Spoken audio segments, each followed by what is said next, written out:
Isinugod sa ospital kaninang umaga si dating Negros Oriental 3rd District Representative Arnolfo Teves Jr. mula po sa Camp Bagong Diwa sa Taguig. Ito ay matapos siyang makaranas di umano ng matinding pananakit ng tiyan. Ayon sa kanyang abogado, kailangan umanong isailalim sa isang major surgery si Teves at inirekomenda ng kanyang doktor na ilipat siya sa isang pribadong ospital. Naipagbigay alam na raw ito sa mga korte kung saan may mga nakabimbing kaso si Teves na murder at frustrated murder, kabilang ang pagkakapaslang kay Negros Oriental Governor Roel Decamo. Halos 2,000 ang estudyante pero 2 lang ang standard classroom sa isang paaralan sa Cavite. At kahit nagdagdag na ng 6 na makeshift classroom at nakigamit ng mga bakanteng housing unit, apektado pa rin ang kalidad ng pagtuturo. Nakatutok si Mark Salazar, exclusive. Dito sa Kalubkob Elementary School sa Nae, Cavite, matinding sakripisyo ang kapalit ng edukasyon. Mahigit 1,800 ang enrollees pero 2 lang ang standard size classroom. Ang 6 na iba pang silid ay makeshift o yung pansamantala lang nagawa sa magagaang material. Kaya ang pagitan ng 2 silid, blackboard. Ang nagsisiksikang grade 4 student sa isang makeshift classroom, 64. At sa kabilang classroom, 77 ang pinagkasya. Ang may lamang biruan nga ng mga teacher dito, hingal lang ang pwedeng gawin ng mga bata, bawal kumilos. Di po kami makadaan ng maayos. Sobrang sikip po dito sa school. Sa sobrang sikip, ang row 1 ng grade 6 class nakadikit na sa blackboard at halos lumabas na ng pinto ang upuan ng ilan. Ang kindergarten to grade 3 nga ng Kalubkob Elementary School ay pinanghiram na lamang ng ilang bakanteng housing unit sa kalapit na pabahay ng gobyerno. Ang mga pabahay units na ito dito sa Barangay Kalubkob na Cavite ay nasa 30 square meters lamang ang lapad. Pero pinilit itong maging mga silid-aralan. Pinagkakasya ang nasa 45 hanggang 50 na mga estudyante. Talagang wala na kasing choice kundi gamitin ang mga unit na ito para lang mapunan ang pangangailangan ng mga bata sa classroom. Pati kinder na nag-aaral palang magsulat, walang armchair kaya sa hita ipinapatong ang sinusulatan. Di kalayuan, itinatayo ang 2 school building sa mas malawak ng campus. Pero walang detalyeng nakalagay sa project board ng DPWH. Ayon sa mga nag-aabang na teacher, 2023 pa raw ito nasimulan. Idinadaing din ng mga guro ang nasasakripisyong kalidad ng kanilang turo. Since wala kaming laboratory, napaka-limited nung pwedeng pagkilusan. Wala kaming ICT room, hindi nakakapag-hands-on ang mga bata. Halimbawa po, sa laro, nagda-download na lang ako ng video. Kahit po sa classroom, hindi namin siya ma-execute kasi sikip din po yung classroom. Halimbawa po, ang aming topic ay sa dance. Hindi ko rin po maituro sa kanila. Video na lang din po kasi wala nga po kaming space. Kulang din sa guro ang Kalubkob Elementary School. Ang grade 6 class na ito, 65 silang lahat sa isang kwarto ay naka-standby muna ngayon dahil meron silang isang subject na wala pa silang teacher, yung MAPE. Dahil sa katotohanan, may problema talaga ng kakulangan sa paaralan na ito ng mga guro.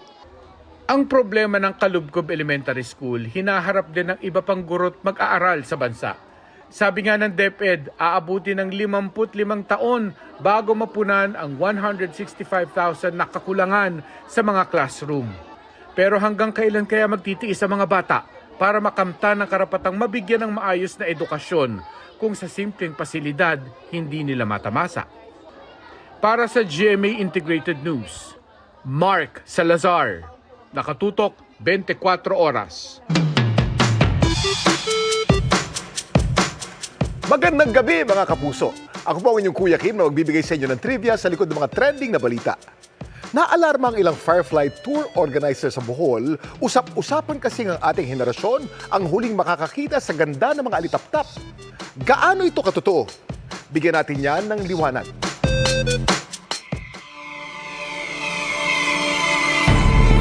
Sa unang tingin, mistulang mga bituing kumukuti-kutitap sa kalawakan. Ang mga alitaptap na naninirahan sa mga bakawan ng Abatan River sa Bohol. Maaari silang masilayan sa inoorganisang tour ng grupo ni Emmy. Sa project of the Abatan River Development Management Council. And this is a community-based ecotourism project. May 8 species daw ng alitaptap na makikita rito at ang isa sa mga ito, rare daw kung ituring. We call it Pteroptic macdermoti and it's only in Abatan. And yun yung talagang lumalabas, makikita gabi-gabi. We have 3 trip schedules daily. Marami na pong nagpabook sa amin ng Firefly Tour, iba't ibang nationalities hanggang ngayon. Siyempre po, natutuwa kasi kapag marami yung guest, marami ang natutulungan.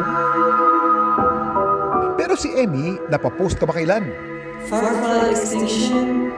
Dahil sa babala ng mga eksperto na maaring tayo na raw ang huling henerasyon na makakakita ng mga alitaptap. May extinct na nga ba ang mga insektong ito?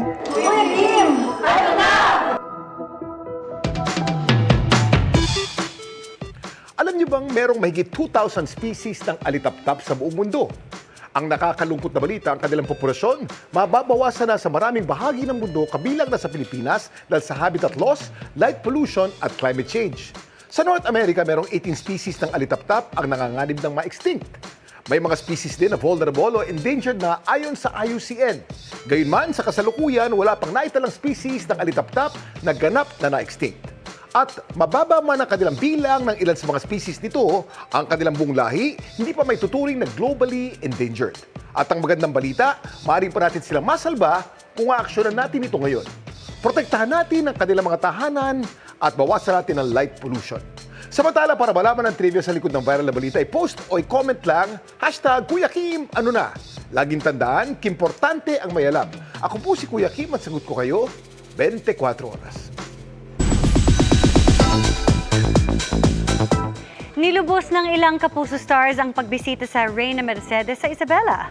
Bukod sa paghatid saya, inalam din nila ang makulay na kasaysayan ng lugar. Ibabahagi din nila yan sa report ni CJ Turida ng GMA Regional TV. Sa puso ng probinsya ng Isabela, matatagpuan ang isang bayan. Duyan ang payapa at makulay na nitong kasaysayan, ang Reyna Mercedes. Dating isang baryo ng Kawayan City ang Reyna Mercedes at naging isang ganap itong bayan noong taong 1886.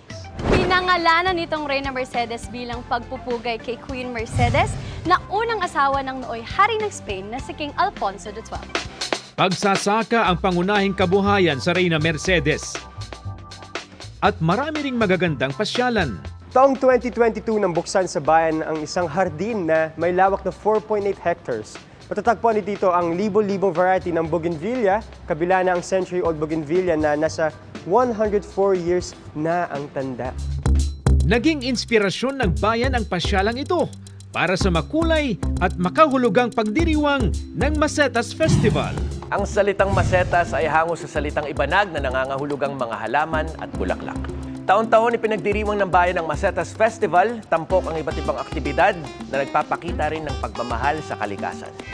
Sinulit ng Kapuso Artists ang kapistahan upang pasayahin ang mga taga Reyna Mercedes sa isang masayang Kapuso Fiesta. Umpisa pa lang ng palabas, more tawa, more saya na ang hatid ni Kapuso comedian Pepita Curtis.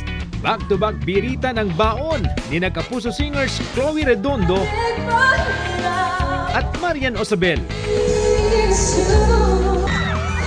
Ang ex-PBB housemate at Maka cast member na si Josh Ford, game na hinara na ang crowd at ibinida pa ang kanyang Tito dance moves.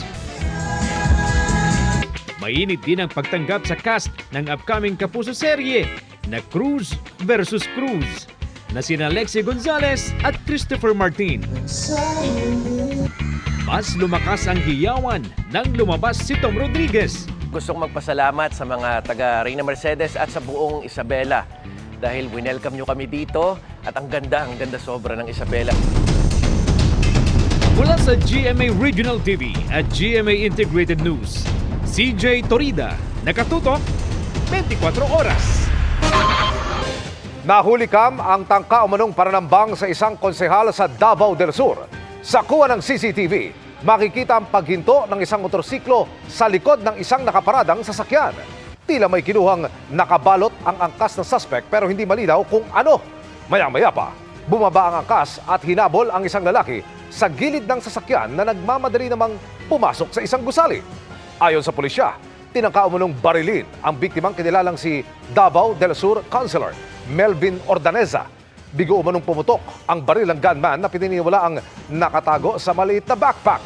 Ayon pa sa pulisya, wala pa silang natatanggap na report na may banta sa buhay ng biktima. Patuloy ang investigasyon sa insidente. Umagos ang mga problema sa tubig na nadiskubre sa gumugulong na investigasyon sa Prime Water. Pinatotohanan ng nag-imbestigang Local Water Utilities Administration ang mga reklamong naranasan ng mga consumer. Nakatutok si Mariz Umali.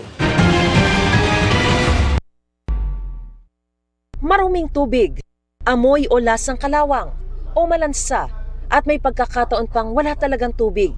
Kabilang ito sa mga problemang naglitawan matapos paimbestigahan ni Pangulong Bongbong Marcos sa Local Water Utilities Administration o LUWA ang sanhi ng kawalan ng tubig sa banyo ng ininspeksyong eskwelahan sa Bulacan. Isa sa kanilang iniimbestigahan ang water concessionaire na Prime Water. Ito sa revalidation of the initial investigation report natin na sinimulan natin noong Mayo. So parang naulit lang. Well, the water concessionaire is not doing enough to fix this issue, no? Kasi ang daming nagagalit because of the service. Nagpunta daw ang mga inhenyero ng LUWA sa Laguna, Quezon, Pampanga, Nueva Ecija, La Union at Pangasinan para kumpirmahin ang mga reklamo. Pinavalidate namin kasi meron naman kaming listahan na water districts na gustong kumalas. Pinapunta namin yung mga tao namin doon, pina-certify namin sa LUWA engineers namin and representatives that this is actually happening. Pinatotohanan namin yung mga reklamo ng residente. Isinasapinal na raw ng LUWA ang kanilang report na naglalaman ng kanilang mga natuklasan, pati mga rekomendasyon na nakatakda raw nilang isumite sa Pangulo ngayong linggo. Ang Prime Water may halos 100 joint venture agreements sa mga water districts sa buong bansa. Hinihinga na namin ng tugon dito ang Prime Water pero hindi pa sila nagbigay ng sagot kaugnay sa mga reklamong ito. Pero handa raw ito makipagdialogo. Nagsumiti na rin daw sila ng catch-up plan sa LUWA para tugunan ang mga problema. Basically, the catch-up plan consists of engineering works and water supply. No, yun ang number one nila. So yung time frame niyan iba-iba depending sa engineering difficulty ng per water district. Ayon sa LUWA, hindi rin daw agaran ng mga solusyong ito, kaya hinahanapan pa rin daw nila ng solusyon ng problema ng mga consumer. Nauna na rin sinabi ng Prime Water na naiintindihan nila ang kahalagahan ng di napuputol na supply ng tubig, lalo na sa mga eskwelahan. Nananatili rin daw silang nakatuon sa pagbibigay ng maaasahang serbisyo sa tubig at seryoso rin daw nilang tinutugunan ang lahat ng reklamo o issue kaugnay nito. Sa San Jose del Monte, Bulacan, napaagaraw ang pagputol sa kontrata ng Prime Water pero may legalidad pa itong kinakaharap dahil 25 taon ang kontratang pinirmahan. May mekanismo na raw ngayon ang LUWA para bantayan at parusahan ang mga water concessionaire na hindi tumutupad sa mga patakaran. It has to be a practical solution, di ba? Napakadaling sabihin natin tatanggalin yan. But it will not bring water to those people. Has to be a practical solution. That's why we're aiming for short-term and systemic long-term solutions here. Para sa GMA Integrated News, Mariz Umali, nakatutok, 24 oras. It's official! Worth it ang 8 years na paghihintay sa Encantadia Chronicles Sangre base sa good reviews ng mga netizens sa pangmalakasang effects at casting. At wait lang, dahil hindi pa lumalabas sa kwento ang new gen Sangres na naging emotional after ng kanilang watch party kagabi. Makichika kay Aubrey Carampel.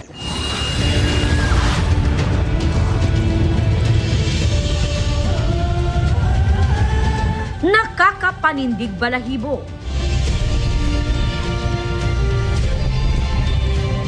At talagang sulit ang ilang taong paghihintay.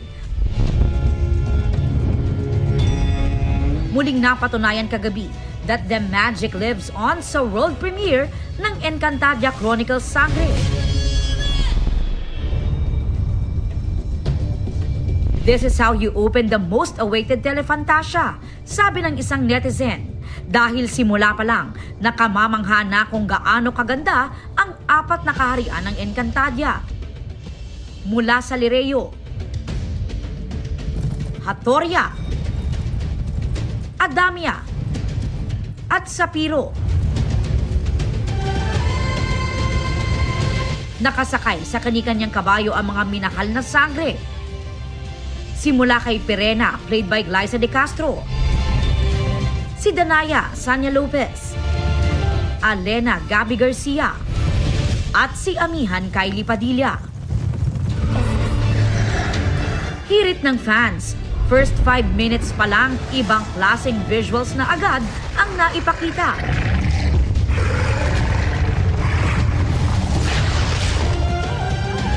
Marami rin ang napawaw sa transition na ito.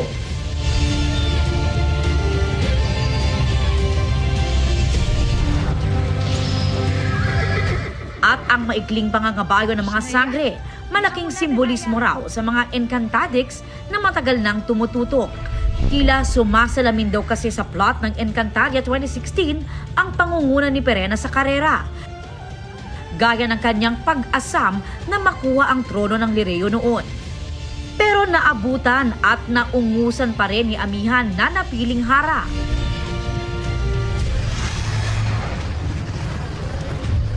Sabi pa ng ilang netizens, masterpiece on free TV ang pilot episode dahil sa mala Hollywood effects mula sa isang malaking pasneya.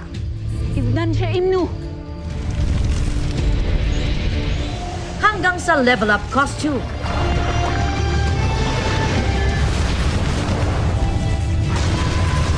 At kapangyarihan ng mga sangre.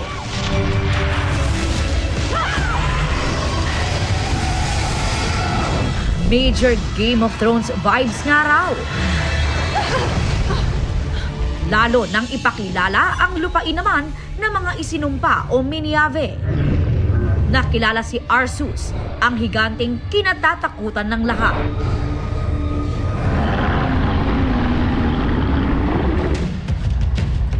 Gayon din si Metena. Ang episode kagabi patunay na kakaiba ang kapangyarihan ng mga sangre dahil nanguna sa ratings. At pinag-usapan kaya #1 trending online. Tila ba'y mahalaga kayo sasabihin sa akin? Wala pang 24 hours pero umabot na ng 18 million views and counting across all platforms ang unang episode. Ang New Gen Sangres di napigilang maging emosyonal sa kanilang watch party kagabi. Hindi po ito posible kung wala rin po sila. Encantadix, mahal namin kayo. Sana po ay masaya kayo. This is something na I've only prayed for in the past. Sobrang napaproud ako. No words talaga. And to be able to watch it with everyone. Tubig kasi. Na bumuo ng Encantadia. Lubos yung pasasalamat ko sa Sama na hindi ko inaasahan to. Present din dyan ang kanilang co-stars, GMA executives at si Kera Mitena Rian Ramos na all praises ng dahil sa top-tier villain acting. Para sa isang fan, perfect kung perfect nga raw ang pag-cast kay Rian. Combination po yun nung, syempre, yung pagsulat ng script, ang ganda nung set design, yung mga effects, yung mga costume, everything just adds to yung power and magic ng mundo ng Encantadia. Kagabi nagsimula ng magpakita sa panaginip ni Hara Durie Cassiopeia ang nilalang na papaslang sa kanya. Sinimulan na rin ang pagsasanay ng mga batang sangre sa posibleng panganib. At mamaya, mas marami pang karakter ang makikilala sa pagsisimula ng paglaganap ng lagim at lamig sa Encantadia. Ibig ninyong manirahan kami ng Abisala Eshma po sa lahat ng mga Encantadix. Maraming salamat po sa inyo. Maraming salamat. Aubrey Carampel, updated sa showbiz happenings. And that's my chika this Tuesday night. Ako po si Iya Araliano. Miss Mel, Emil. Salamat sa iyo, Iya. Thanks, Iya. At yan ang mga balita ngayong Martes. Ako po si Mel Tiangco para sa mas malaking misyon. Para sa mas malawak na paglilingkod sa bayan, ako po si Emil Sumangil. Mula sa GMA Integrated News, ang News Authority ng Pilipino. Nakatuto kami 24 oras.